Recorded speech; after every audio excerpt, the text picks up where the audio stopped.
Indiana Fever just put the beats on the Minnesota Lynx.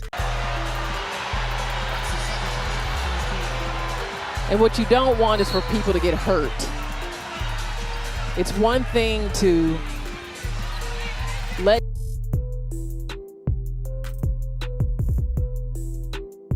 Napheesa Collier just delivered one of the dirtiest, most disgraceful cheap shots the WNBA has seen in years, driving a hard blindside forearm straight into Aaliyah Boston's neck just moments after the Fever star had muscled her way to an easy rebound in the paint. The sound of bodies clashing hit the hardwood like thunder, and the arena gasped in collective shock. Boston crashed to the floor, motionless for a moment, while the referees stood frozen. No flagrant, no ejection, nothing, just silence. Up in the luxury box, Commissioner Kathy Engelbert didn't flinch. Her cold, passive posture remained unchanged, as if this wasn't the latest chapter in a disturbing pattern of violent jealousy aimed at anything that wears an Indiana jersey. Fans have grown used to this now. The see no evil routine every time one of the league's rising stars is targeted, especially when that star happens to play for the Fever. See me over here, I don't make bad predictions. I stand on business. And I told y'all earlier today, they was finna go get that damn money. I told you.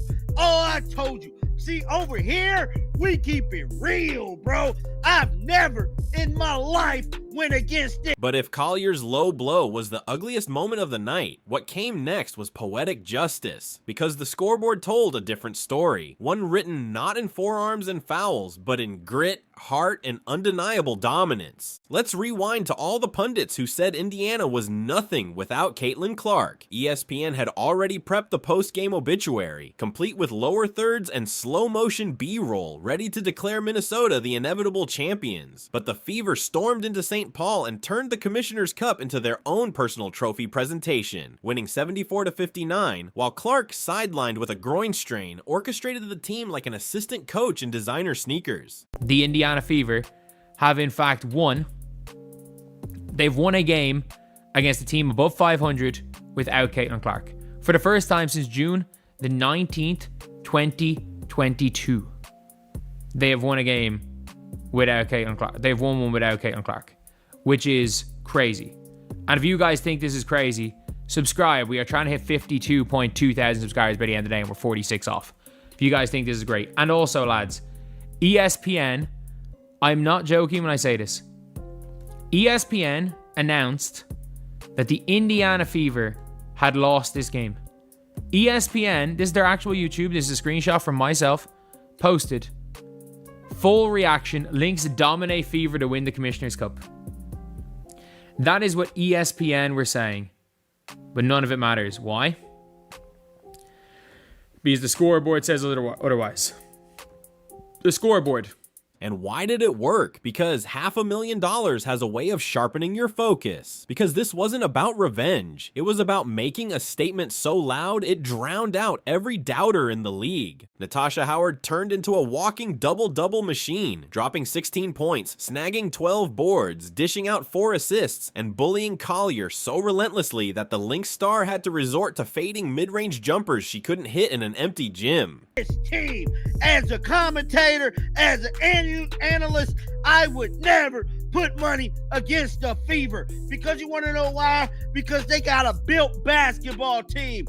They go through hurdles like any other damn team. But when money on the line, don't you move different? Don't you shoot different? Don't you act different when money is on the line? Because God Almighty, Sophie Cunningham woke up. Natasha Howard woke up. Everybody balled to win that $500,000. $500,000. Aaliyah Boston, after some early misses, dominated the clutch, pulling down 11 rebounds, handing out 6 assists, and putting on a stat sheet performance that screamed MVP in waiting. And then came the role players. Every single name you side-eyed this season, they showed up like rent was due. Ari McDonald slashed through Minnesota's defense in the first quarter with fearless drives that cracked the game open. Sophie Cunningham, mocked for weeks online over that Ring commercial, came out with fire, dropping 13 points on 50% from 3. Sydney Colson, the vet everyone said was just there for vibes, buried a dagger corner 3 and stared down the Lynx bench like she'd waited her whole life for that moment. The Minnesota Lynx, hailed as the juggernaut of the West, looked completely lost, like they'd brought shopping lists instead of scouting reports. Kayla McBride vanished. Collier sulked into single digits, and when frustration boiled over, she went full WWE on Boston. As of right now, the Indiana Fevers are the only women's champions this season, so everybody can shut it up. Everybody can relax, okay? Sky fans, go drown yourself somewhere. We're not thinking about y'all. Everybody else, take a seat. The champ is here. The champ is here. Oh, man. What an upset. Oh, my God. Y'all see the shirt, baby? Fever basketball, man.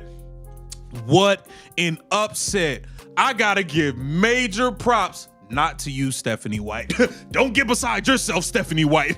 Oh, no. Oh, no. We won without you. This wasn't about you, okay? I got to give major love. Natasha Howard. Take a sip with your boy. Natasha Howard, take a sip with your boy. Oh my God. And while she spiraled, Indiana's bench erupted, like they had just witnessed the final boss fall. The Target Center crowd started chanting for the Fever, as if Gainbridge Fieldhouse had been teleported straight into Minnesota. This wasn't clean basketball. It was raw, nervous, gritty, and full of heart. Offensive sets were clunky, nerves were jangling like spare change in a coat pocket. But when pressure suffocated the Lynx, Indiana used it like rocket fuel. Even when the rim shrank, the Fever kept firing, and the ball kept obeying. Floaters banked in off glass. Step-back threes launched from busted plays. Every heat check came with dollar signs. The cup, the cash, the narrative, all ripped out of Minnesota's hands by a team that was supposed to roll over without their superstar. The Indiana Fever just won the Commissioner's Cup. I love the fact that DeWanna Bonner's not there as well. That's my other favorite part about this, is that DeWanna Bonner's not there. DeWanna Bonner could have been there. DeWanna Bonner, all she had to do was, show up to work while she was being paid. And now currently, she's on no team. The Mercury don't seem to want her because they want Emma Messelman before they want her. She's the backup option for the Mercury. She is the backup option for a few teams. No one's going to sign DeWanna Bonner before Emma Messelman makes a decision. And her team, the Indiana Fever, that she signed for in the summer, because she was like, you know what, it gives me a chance of winning, and it's not fitting to go and win the Commissioner's Cup. And I understand the Commissioner's Cup is not the championship, but I also understand that at this point in the season, the only thing there's been to play for is the Commissioner's Cup. So to the analysts who said no Clark, no chance, go ahead and delete those drafts, because the Fever just won their first Commissioner's Cup with Clark never stepping on the court. They silenced the doubters, turned critics into accidental comedians, and walked out with the cash and the crown. Collier didn't snap out of nowhere. She cracked the moment she realized the dynasty wasn't hers to write. She watched Aaliyah Boston, bruised but unstoppable, clamp another board with minutes left, and the reality hit her. This was Indiana's night, and nothing she did could change that. Caitlin Clark was standing on the sideline in street clothes, clapping like a proud coach, and moments later, she hoisted the Commissioner's Cup high into the lights. The crowd chanting MVP wasn't cheering for anyone on the Lynx. They were drowning the gym in noise for a Fever team that had just shattered the myth of being Clark dependent. So instead of competing, Collier detonated. She threw a forearm across Boston's neck in a move better suited to the NFL than the WNBA. And you want to know why they did this in this fashion? Why nobody, even, guys, ESPN picked them to lose. ESPN had a video ready to go right now on their damn YouTube channel, right? ESPN did, with the Indiana Fever getting dominated by the Minnesota Lynx. This is a video. I promise you guys, I cannot, guys, watch this. I'm gonna share the screen here with you right now. Watch this. This is on ESPN YouTube channel, right? Right now. Full Fever stunned Lynx to win Commissioner Cup. Well, before this, before they said that, they had a video saying that the Lynx was going to beat. They was going to beat. It wasn't defense, it was desperation, a pathetic attempt to hijack the narrative from Clark and her crew. And the most infuriating part, the referees let it slide. One whistle, a common foul, then back to silence. The league's so-called protectors of player safety once again turned a blind eye, just like they did when Clark got eye gouged, shoved, and hip-checked all season long. Up in the box, Engelbert didn't blink. That same stone-faced posture we've all come to expect. Nothing to see here. She might as well have whispered. But here's the twist. On the same night Collier tried to rewrite the storyline with violence, Indiana's supporting cast rewrote it with dominance. Natasha Howard turned target center into her personal clinic. Sophie Cunningham, the Twitter punching bag, splashed 3 after 3 like she had been saving them for this very moment. Aari McDonald sliced through Minnesota's defense like she had stolen their playbook. And Aaliyah Boston in the final minutes put the finishing touches on a masterpiece made from grit. Meanwhile, ESPN had to scramble. Their Fever collapse without Clark highlight package was rendered, labeled, and queued, only to be deleted in panic as the scoreboard flashed 74-59. You could almost hear the Control-Z keys mashing in Bristol. That's the part the Jealousy crew can't seem to understand. Caitlin Clark doesn't overshadow her teammates. She amplifies them. Even when sidelined, she's breaking down plays, pointing out defensive gaps, and giving out belief like water on a marathon course. Lynx dominate Fever to win Commissioner's Cup. Full reaction. Lynx dominate Fever to win the Commissioner. Folks, ESPN and whoever works over there, they thought it was a good idea to get ahead of things, to already plan out a live throwing a victory parade for the Minnesota Lynx because they, what did they use to say? Dominate the Fever to win the Commissioner's Cup. Lo and behold, they had no idea, because they don't watch the games over there, that the Indiana Fever were beating the Minnesota Lynx for 80% of this game.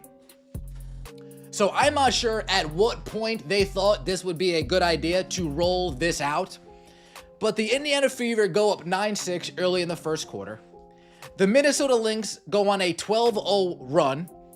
The result? A franchise first Commissioner's Cup won in enemy territory against a team everyone said would feast on Indiana's bench. Instead, the Lynx froze. Collier imploded, and the Fever bench looked like a stock market floor during a bull run, counting their unexpected bonuses with joy. Post-game chatter wasn't about how they survived without Clark. It was about how dangerous they'll be when she returns. Collier tried to steal momentum with a forearm. Instead, she became a footnote buried beneath confetti and the Fever's coronation. Aaliyah Boston deserved that MVP trophy even if it landed elsewhere. And somewhere in the locker room, Collier scrolled through her mentions, realizing she had become the night's punchline, not its savior. Arrogance always backfires. Collier tried to reclaim relevance with a cheap shot. What she did instead was hand the Fever their most satisfying win of the season. Meanwhile, Engelbert's silent stance is aging worse than sour milk. Each ignored assault only sharpens the contrast between the league's inaction and Indiana's results. The Fever pocketed $500,000, silenced every pundit, and sent a message to the entire WNBA.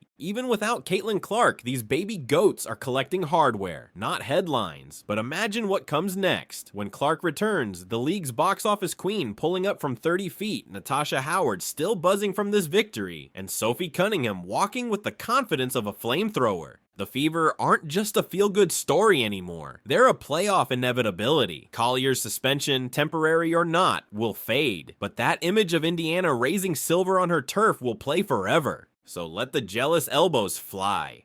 Let the referees swallow whistles.